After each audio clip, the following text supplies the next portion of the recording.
Hello, everyone, and welcome to Pittsburgh Public Theater and to our Playtime Plus series.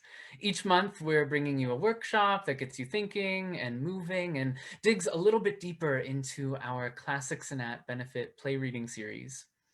So this past weekend, the public presented The Gift of the Magi, which is a loose adaptation of O. Henry's short story, The Gift of the Magi, written by local playwright and artist and artistic manager at Pittsburgh Public Theater, Brian Bope. I am very excited to welcome some local students and artists to today's workshop. So first from Thomas Jefferson High School, please welcome to the screen, Devin and Nathan. Give a wave. And from Lincoln Park Performing Arts Charter School, please welcome Dylan and Sophia. And leading today's workshop, please welcome theater maker, mover, educator, Leigh Hendrix. And take it away, Leigh. Thank you so much. Hi, welcome. And hi to folks that are, watching us now from home. I'm really excited to be here. So today we're gonna do some moving and we're gonna be thinking a bit about some of the themes that show up in Gift of the Magi. And as you heard, it's in case if you have not had the chance to see the play, it's an contemporary adaptation of O. Henry's The Gift of the Magi, which puts us inside of the Christmas season in 2020, COVID times, lots of needing to be on screens and needing to be at home and away from loved ones, and maybe trying to imagine a new or different way to celebrate and be connected. And I do think a big thing that I took away from this play that I wanted us to explore is this idea of how to stay connected even when we have to be apart, which I know we've all have a lot of practice doing over Zoom. And sometimes it's really exhausting. And as another thing I have noticed in myself is a real tendency to be up here in my head because this is what we see. And this is also all of this looking at myself. It has a whole other thing that we are going to touch on we're going to play with that even a little bit inside of this. So I want us to kind of jump in. I will say, so I'm a theater maker and a teacher, and I mostly make work with my ensemble theater company. They're called The Syndicate, and we mostly produce in New York and Chicago, even though we live in lots of different places. And actually before pandemic times, I was already really familiar with collaborating on Zoom because it was something that we already did. So it's been interesting to see other folks join us here. And for that thread to be a little piece of normalcy for me. And so in that, my background and my training and my teachers are grounded in a technique called the viewpoints. And that is I'm gonna just give a quick shout out to where that comes from. Postmodern dancer and choreographer Mary Overly first started the exploration with her 6 viewpoints, and then director and theater maker Anne Bogart picked that up and said, yes, and there are 9, I think, when we do theater, and this is how we can talk about space and time, which are really the ingredients of performance, and worked on that with her company, the City Company, and those are my teachers, and that's my lineage. There's also a real history of citing your teachers that I've also been taught by those folks. And so today we're going to think a little bit about this sort of outside-in approach, a movement-based approach, and a real sort of almost like laboratory exploration approach to theater making. And we're going to start out by doing a little I have my notes and I will be looking at them. So we're going to start out by doing a little moving. So finding some space, whether you have a little bit or a lot, you can it can be either. You don't need to move a ton, but you can take up more space as it's available or you feel interested in it. Okay, so this first thing is just, it's called 6-limbed movement. And I was introduced to this by my teacher, Barney O'Hanlon, who's a member of the City Company and teaches at NYU. And it's just a way to warm up, but it's also a way to think about our bodies maybe a little bit differently. So we'll just get started. Let's start with our right arm. That's going to be our first limb. And go ahead and just begin to explore with it. So you can do that, you know, can be small, just hands, or you can start to let it be a little bigger. And you don't grip the rest of your body, but your arm, this is the main thing moving, right? You might have a response where the rest of your body moves with it. And you can look at the limb that's moving. That's also your focus can be a part of how that exploring happens. And then also, what if your gaze is somewhere else? How does that affect that exploration? Yeah, and just give yourself some permission to surprise yourself. Maybe find a little bit of stillness and move again. We'll go ahead and let that go. Let that quiet, and we'll do the left side. We're going to move through this a little faster than I might in a different setting, because I just wanted to introduce it and get us thinking. So noticing how that's a little different from the right. Like for me, I'm really right dominant. This feels a little really different. But it's also, not only is this a good way to warm up and think about these different parts of your body a little bit, it also for me is a way to think about breaking some habits, because I tend to always gesture with my right hand first, right? Or like when I'm improvising movement, this side goes first. And so this encourages me to say, oh, what is it for this to be what initiates, right? Okay, and we can let this left arm be quiet now. And okay, so this is gonna be harder to see. We won't see it in the same way, and that's okay, because the exploration is really for you. Now the right leg. So start seeing, and that can mean that it's moving along the ground, right? It doesn't even, you can bring it a little, there's my, up a little more if that feels possible. This might lead to a little more movement in the rest of the body too, just because of the nature of legs. And that's great, because this is what's initiating. It doesn't have to totally keep other things from moving. So just noticing, maybe you can change, like, even it can be as simple as giving weight to that in different, just following sort of your interest, your bliss, and also noticing what feedback you get from it. And then we will quiet that leg and now go to the left. And again, a similar thing, how is it the same? How is it different? You can also think with this, especially if you want to ever use it. I love it. I use it as a warm up a lot, even just by myself for things. And you can think about tempo or two. So everything, I tend to sort of be really flowy. That's the way I like to move. But so what happens if you let it be something else? Let it be a little, that's another way to do it too. It doesn't have to be pretty. All right, then we'll quiet that. Now, so those are 4 limbs that you probably already thought of as limbs, right? But the 5th limb will be our head, because there are 6, remember. So with the head, you might start just sort of gently and be sort of careful of your neck here. But you can also then begin to explore a little bit with your head. And I think this means you're going to get more movement in the rest of the body as you do it. But just be curious. And remember that you've got this space behind you. Or you can let it, I know you guys have plenty of experience with sort of theater warm-up, you can let that head drop.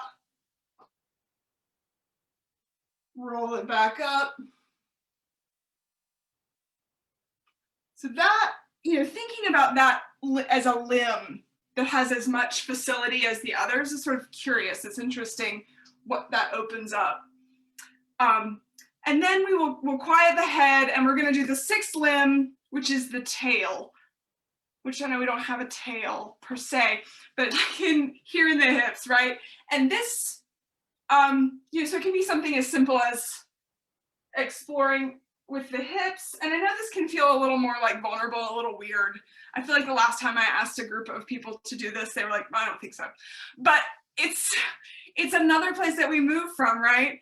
And you can move it down and up in space. You got forward, back and around.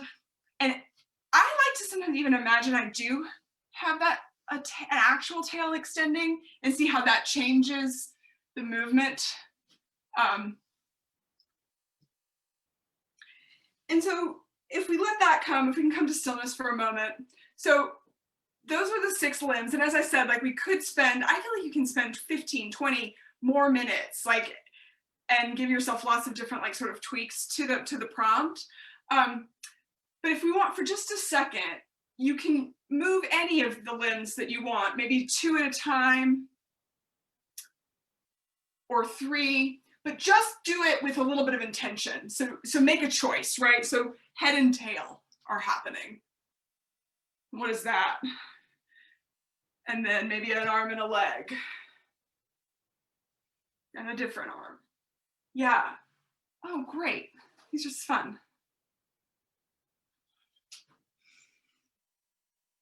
And so this is our little warm up. We can bring ourselves to stillness now. Excellent. I feel like I want to get so close, like as somehow if I get closer to my camera, and I can sort of see you better, but continues to be a challenge. So excellent. So we're going to hang on to some of the things that maybe like taught us or offered us as we move into this, into sort of our activity, I guess, for today. So we're going to look at 2 ways of thinking about about space.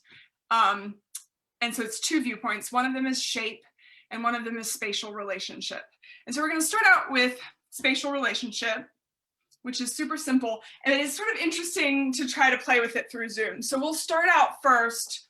You are in space and you can just let your body be fairly neutral, sort of easy. The focus is more about where you are, not so much what your body's up to. You're almost like a point in space. And take a look around you, those of us in our little Zoom boxes and folks who might be at home, who are just watching. Take a look. What are you in relationship to? So like there's a yellow chair right here next to me, right? There's this wall behind. And there's things, of course, that you can't see and that are right here. But then there's also like the Christmas tree in the other room. I'm in relationship to that. The oven in my kitchen, right? And so after you've taken a moment to notice, then I want you to try to find a new spatial relationship. And you can sort of don't worry too much. Like even if you want to turn away from your screen, that's fine. And just where you're drawn and just go there and come and be and notice for a second there how that's changed things. And you can continue just to make some different choices about where you want to go. And then stay there for a second before you make a new choice. And as you do, so thinking about first you're in relationship to things right there in your room where you are, the computer. Then you can think about also outside of that space, there's the street that you're on, your town, the state of Pennsylvania, right? The circles get bigger. You can think about yourself in relationship to the country. You can even let yourself imagine your relationship to the stars, right? Or the planets and that gorgeous like conjunction happening last night. Because that's sort of the gist of it, right? We as humans are in relationship, and then we are also as actors when we're when we're working, we're in relationship there too. And so now I want you to try to, let's make it Zoom focused for a moment. Let's see what happens if we're in relationship here. So find a relationship sort of, you can see your own image, in your square, but also your square. And like you can, like I'm squatting a little bit to put myself over here, and just find that and then hang out for a second. Nice, nice, nice. Yes, Sophia, I like that.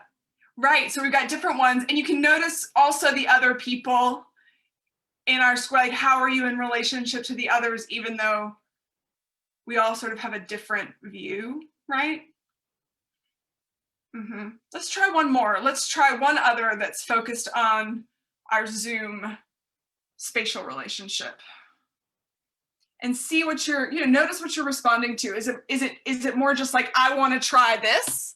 Or I'm noticing what Sophia's doing, and so I'm going to kind of like repeat them. Nice, nice. I can see that like Nathan is also in a specific relationship to that door inside of his space, which is cool. Nice. Awesome. Really lovely. Okay, we can let that go. Awesome. So I'm keep checking. I'm just very aware of our time, which is going well.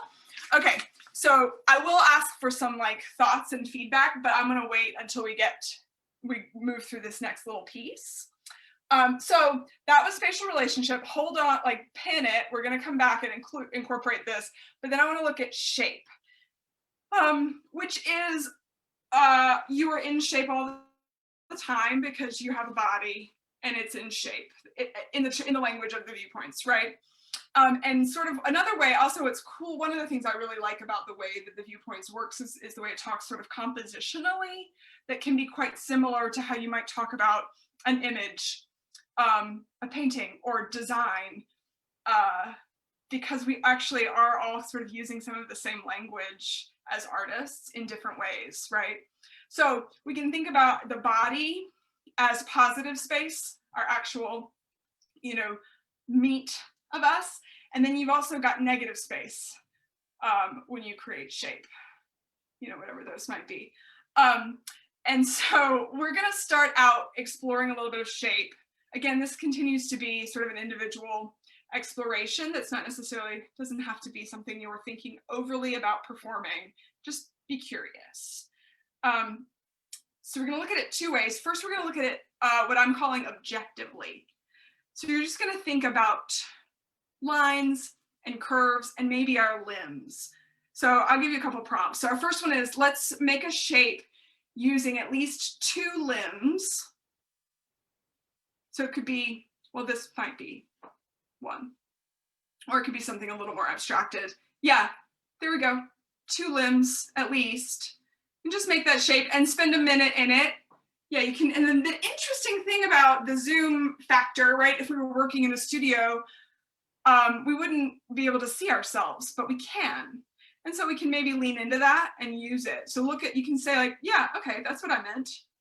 And then let's try one with three limbs. Three limbs are involved in the shape, at least. Let's say at least. Oh yeah. And like, so as you sort of hang out in the shape for a second, just kind of notice how it makes you feel too. Does it make you feel anything or think about anything? Maybe not. Nice. Okay, so now let's explore just a little bit. Try shapes, making a shape that's all lines and angles maybe. And you also, it doesn't all have to be flat front, right? You could be making some, whatever feels curious to you. And take a glance at what, yeah, nice. We are mostly working with, I'm like engaging my my lower body in ways for myself, but we can't see that, that's okay. Let's try then one more from this perspective with curves. So a shape with curves. Yeah, and if you see something, I'm just noticing, I'm like part of Dylan's, so I'm gonna take it, which is fine, and then see what it feels like in my body. Nice. Yeah, I mean, we've got elbows, right? And knees. I mean, we're never going to be totally rounded, but we're going to make a suggestion. We're going to tend that way. Nice. All right, cool. So you can release those. And now we're going to do expressive gestures, which I think you're going to be excited about, or I hope so. where this is a little more in the realm of interpreting, as we do as actors, right?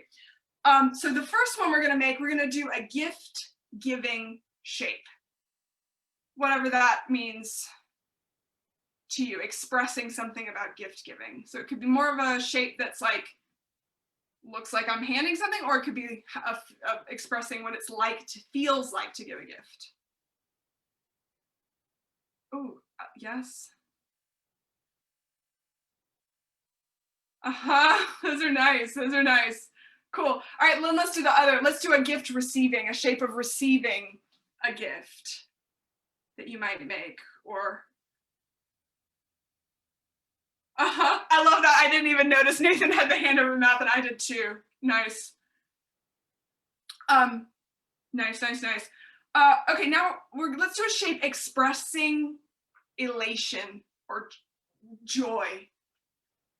What might that look like? Yes.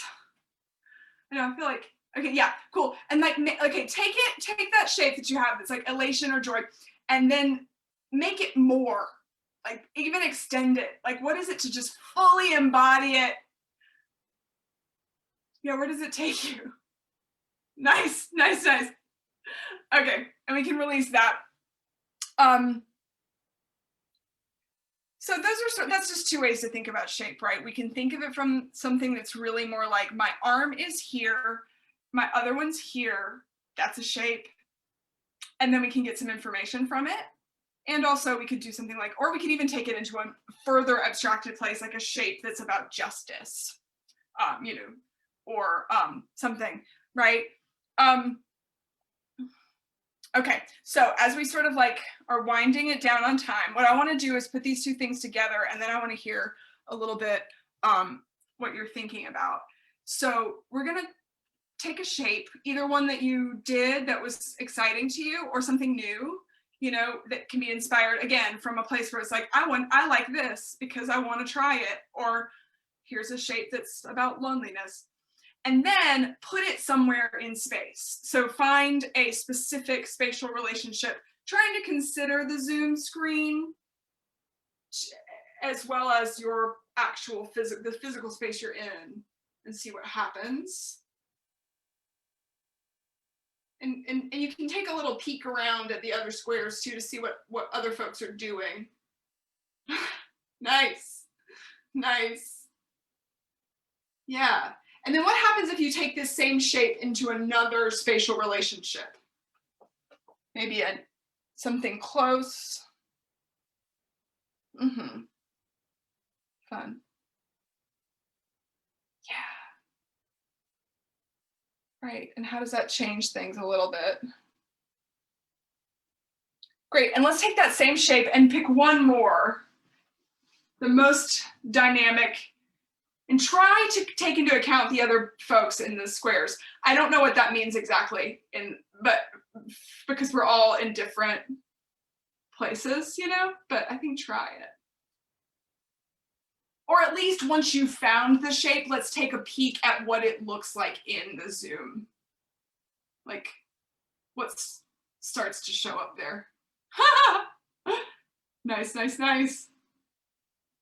All right, we can release that. And I'm curious, what are some things that you noticed in these? I really liked a lot of the exercise, just because for me, it ended up being a blend of kind of like the meditative, but the still analytical. Because you're trying new things and you're still like using parts of your brain, but it's also this kind of meditative space where it's like you can find kind of just that pure place of curiosity, as opposed to like your worldly biases kind of. Yes. Oh, I love that. That's very cool. I find that a lot in the practice of the viewpoints as a whole, that it can have that quality. Yeah.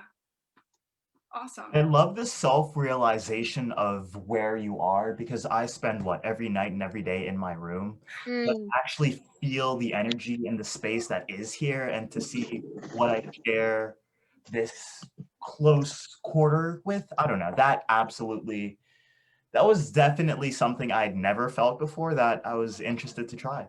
Oh, cool. That's lovely. I had not even thought about the potential Yeah, of like it's activating space. Yeah.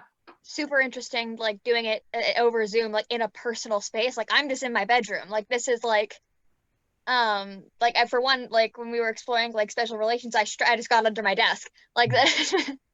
Because that's where my phone is, and it's like really an interesting exploration. Like in a studio space it's one thing, but in your personal, like this is where I go to class, this is where I spend my free time, like you're exploring this sanctum sanctorum. Oh, very cool. Yeah, that's really interesting. Yeah, Dylan, did you have a thought too? Yeah. I just think it, like, next time I do like a monologue or a scene, like I'm totally gonna do this exercise, because I think when you're doing, like, especially when you're doing a monologue that it's in your rep, you constantly are just doing the same movements, or like even when you're just doing a cold read, you go with the safety net of your normal movements instead of breaking out of that box and just doing anything and using the space. So I really liked it because of that new idea of it. Yeah, that's very cool. I find some of this stuff super supportive, even when I'm working alone. And I would not have thought that as my earliest exposure to it. So yeah, I'm glad that you can see where that can be there for you. That's very cool. Devin, what were you thinking?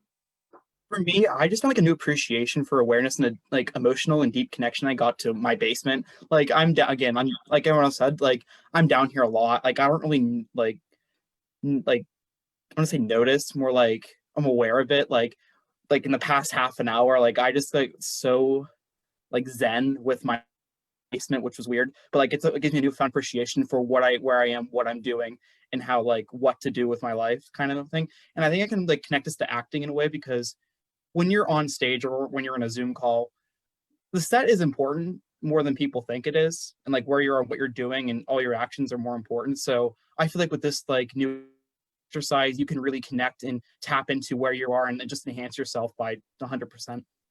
That's very cool. Yes, and I think this is, so those are some beautiful insights, both for exactly how I would think about these practices, and then, those sort of larger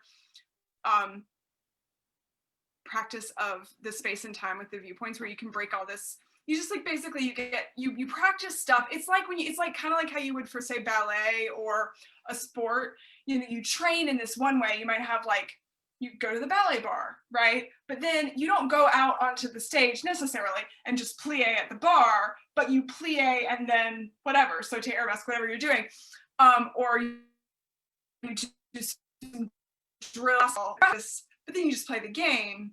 Some of this stuff is really available to support, that it can support, a very naturalistic scene that you might do, even if you've spent a lot of time like sort of like woo-wooing around.